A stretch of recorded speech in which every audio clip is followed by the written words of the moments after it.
परभणी जिल्ह्यातील पाथरी नगर परिषदेच्या कथित भ्रष्ट कारभाराविरोधात काँग्रेस पक्षाच्या वतीनं सुरू असलेल्या साखळी उपोषणाचा आज 5वा दिवस आहे।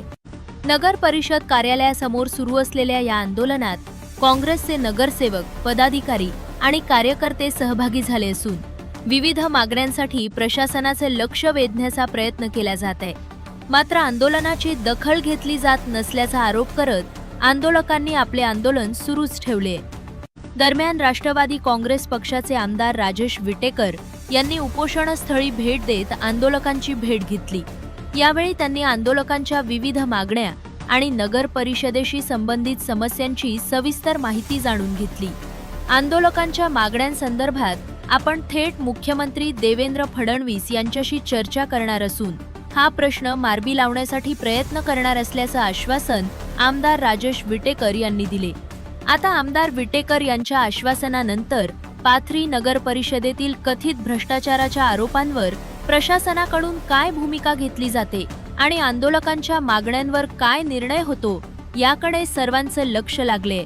आमदार राजेश विटेकर काय म्हणालेत पाहू। पाथरी येथील विद्यमान नगरसेवक या ठिकाणी नगर परिषदेच्या विविध अशा अनियमिततेसाठी उपोषणाला बसलेले आहेत।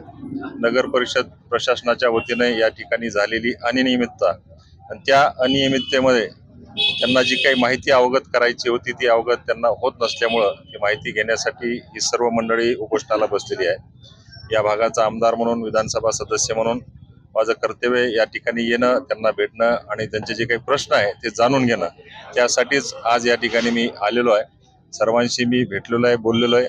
त्यांनी अनेक नगरपालिकेच्या वतीने आर्थिक अनियमितता केल्याची त्यांनी माझ्यासमोर निवेदन दिलेलं आहे। निश्चित स्वरूपामध्ये मी त्यांना एवढंच अवगत केलेलं आहे, एवढंच सांगितलेलं आहे की उद्या मी सन्माननीय मुख्यमंत्री महोदयांना भेटणार आहे आणि या पूर्ण प्रकरणाची त्यांच्या माध्यमातून कशा पद्धतीनं चौकशी करता येईल, समिती कशी गठीत करता येईल आणि ह्या पूर्ण प्रकरणाची शहानिशा कशा पद्धतीनं करता येईल यासाठीचा त्यांना मी निवेदन देणार आहे। त्या उपर आता चौकशी समिती होईल, त्यानंतर पूर्ण माहिती समोर येईल। त्यावेळेस पुढील निर्णय जे असेल ते राज्य सरकार किंवा जिल्हाधिकारी असेल, विभागीय आयुक्त असेल यांच्या माध्यमातून घेतला जाईल। 6 दिवस उलटून गेले तरी प्रशासनाकडून कोणी अधिकारी कर्मचारी यांच्याकडे येत नाही। आपल्याला असं वाटतंय का की परभणी जिल्ह्याचे प्रशासन शिंदे शिवसेनेच्या दबावाखाली काम करत आहेत? असं हे महायुतीचं सरकार आहे, असं इथं कोणाच्याही दबावाखाली कुठलंही प्रशासन काम करत नसतं। प्रशासन हे त्यांच्या पद्धतीनं काम करत असतं। निश्चित स्वरूपामध्ये मी विनंती केली होती की आपण हे उपोषण स्थगित करावं, परंतु सर्वांची मागणी आहे की जोपर्यंत चौकशी समिती गठीत होत नाही आणि चौकशी समिती गठीत झाल्याच्या नंतर अहवाल आम्हाला किती दिवसामध्ये मिळेल की जोपर्यंत आम्हाला माहिती मिळत नाही तोपर्यंत आम्ही उठणार नाही, अशा पद्धतीचा आग्रह त्यांनी धरल्यामुळं हे उपोषण साखळी आहे, त्यामुळे ते बसलेले आहेत। लवकरच उपोषण सोडवण्यासाठी मी सुद्धा प्रयत्न करेन।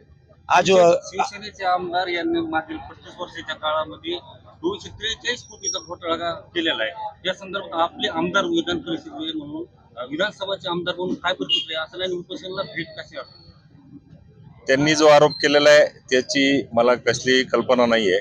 ज्यावेळेस एखादा कागद समोर येईल त्याच्यावर भाष्य करणं किंवा त्याच्यावर चर्चा करणं हे आपल्यासाठी त्या ठिकाणी सोयीस्कर होईल। आज या ठिकाणी उपोषण बसलेलं आहे, त्यांनी माझ्यासमोर कागद त्या ठिकाणी दिलेला आहे, त्याच्या आधारे आज या ठिकाणी मी जे काही बोललेलं आहे ते बोलत आहे। आज आपण या उपोषणस्थळी भेट दिलेली कार्यकर्ते, एक नगरसेवक, 2 नगरसेवक दिसत नाही आपल्यासोबत। सलमान भाई 2 नगरसेवक जरा आमच्या व्यापामध्ये आहेत, त्यांचं काही त्यांच्याकडे वैयक्तिक त्यांचं काम चालू असल्यामुळे ते या ठिकाणी आलेले नाही।